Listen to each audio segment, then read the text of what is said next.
Breaking news. Bafethu, here right now, as I'm speaking with you, I have a footage of the Kaizer Chiefs where they played a friendly game, a secret friendly game. It looks like it's still a common thing.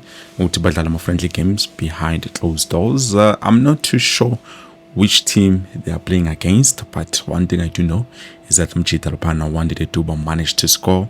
I see some of the other players also. Obviously, don't worry, I will be showing you the video on the screen. But so far, yeah, guys, looking at this friendly game playing at home. I think maybe Scotty was around 3 p.m. around there. I see a lot of players, Nyapobona, Jabum, Inasu Mikael. I also see, I think that's Velepai on the wing side, I think. Yeah, Velepai is the one who passed 1-2, I think. I'm not too sure because the quality on this video is very poor. And yeah, it looks like Kabachita, Bazmisele. Wait, they're training and they're doing exceptional well. Hopefully, this is something that we can take to the league because remember, on the 20th of this month, we are playing against Mangoba Magneti's side, which is Golden Arrows, and we need to be prepared. So looking at this, I'm not too sure which opponents they're playing up against. I'm sure maybe Batlala Imoromo Galans because it's the team that is always wearing green. But Golden Arrows can't be this one because Golden Arrows most of the time Mikin Disable they wear yellow. So this one looks green. So it might be Moromo Galans, or if not, then maybe they will be playing a team from Imotipe Foundation or something like that. So but that is the case. That is the footage that is there. But anyways, I also want us to go back to Indabaga Hugo Bruce. I wanted to let it slide, but I decided no, I'm not going to let this one slide because he said what he said, and currently things are not going good for him. He said what he said when things were going according for him, but now things aren't going according to plan. So yeah, let me just give you what he said before. Angry again on me, but I was yesterday on Chiefs. Chiefs didn't play a good game. I'm sorry. They created so many chances. Yeah, so many. In the first half, I think they created 11 chances. Yeah, but what is a chance? A shot on goal is a chance? They need to convert, coach. Yeah. Okay, maybe I'm different in evaluating games than you are. Of course you are. You're the head coach of the national team.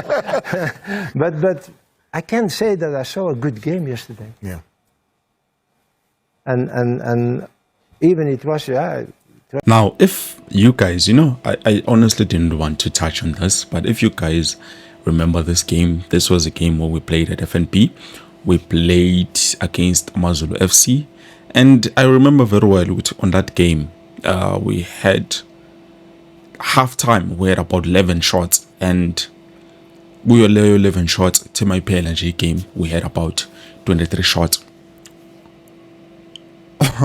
23 shots on that game, and then 8 of them were on target. We had 3 big chances which we could have used, but unfortunately things were just, like instead of Coach Hugo Pro say, no, I think he's just played very well.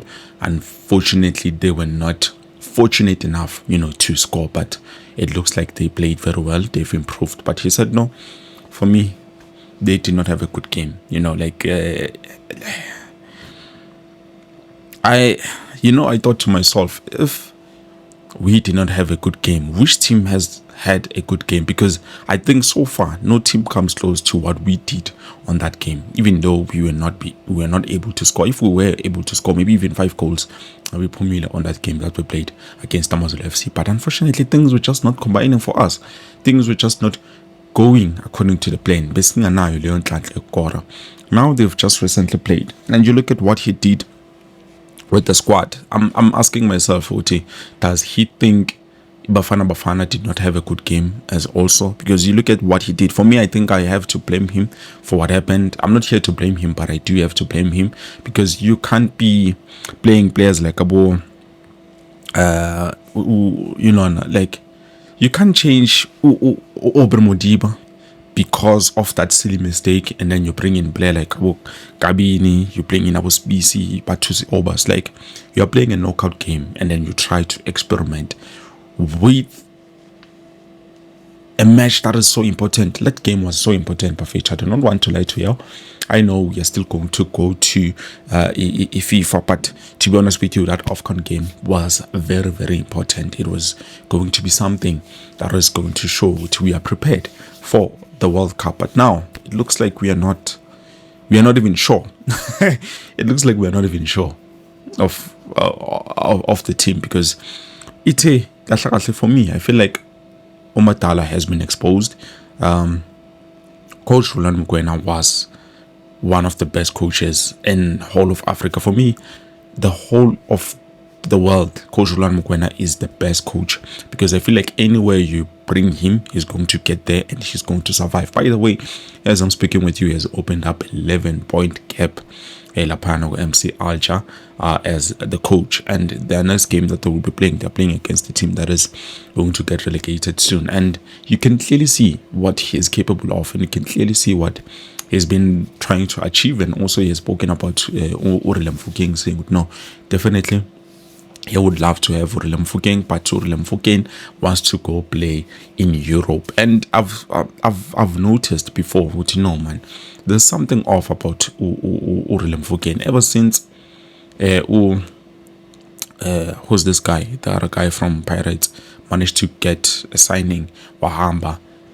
Urele Mfokeng has never been the same, and you can tell definitely he does want to leave, but unfortunately it looks like a team now maybe imvalele ngaphandle, because a lot of offers were rejected. I do feel like maybe on those offers there was something concrete from Europe, because I remember Tiwa, there's a team that wants to sign him, but unfortunately for Tiwa, it's a Barcelona light. It's a light Barcelona that wanted to sign him, so that is something that is interesting. Even though Barcelona, you know, that's not EPL, it's a different league. So yeah, so far it's been different, it's been difficult, and now he's no longer the same player that we do know as he tends to be. So yeah, we are not there though. We are here to talk about mostly Kaizer Chiefs and Hugo Bros, what he said about, you know, our players. So you look at players, even players like Abu Lodge, Timikosi Lodge. To be honest, guys, I did not watch the game.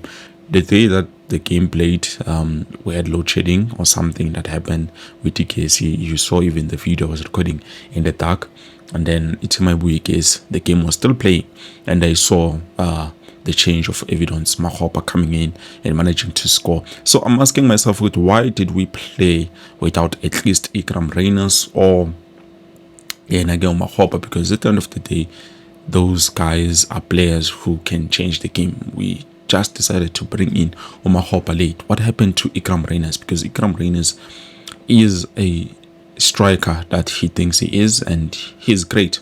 He's great. He can be able to help the team. Why did we not play him? Why did I hear Coach Gobro say no? Abachitang Babe stand by? Maybe from the get-go he did not take this tournament seriously. I don't know. That's what I'm thinking. Because if he did, he would have tried by all means to make sure. You can't play against Cameroon. I know Cameroon is a strong team. They have a lot of strong quality players, but you can't play defensively. Like I heard there were about 7 defenders in that game playing defensive football. Even though we were losing, we did not even sacrifice one just to make sure we try to go pound for pound. We go pound for pound with this team so that we can be able to at least get something out of it. But I don't know. I feel like Hugo Bruce was just not there, you know. I even heard in terms of Lodge, Timikosi Lodge, no. For me, I feel like those players that Coach Hugo Bruce is neglecting are the players that we're going to make sure the team does win, you know. Because I don't think we had a bad game. Looking at, you know, the last few minutes of the game, you could see Utapachi that were pushing, trying, but things were just not combining. So if we had that individual brilliance early on, I saw Mfokeng, you know, crying until he had a good chance, and then we mixed dealer. If it was not for that one, then maybe things would have been different. But things are not different. Bafana is eliminated. As I'm speaking with you, a lot of them are coming back home. I still don't understand. I still don't understand why the coach did what he did. So I'm saying I blame him, and also what he said. I'm curious to hear what he now. How does he feel about Bafana losing in the way that they lost? Because I can tell definitely they had a good game.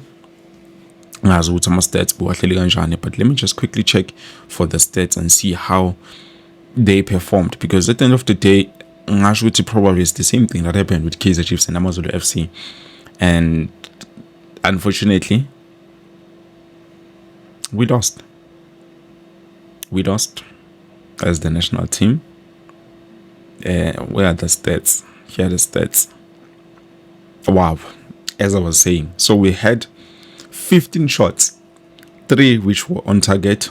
You look at the ball possession, we had 64% full time.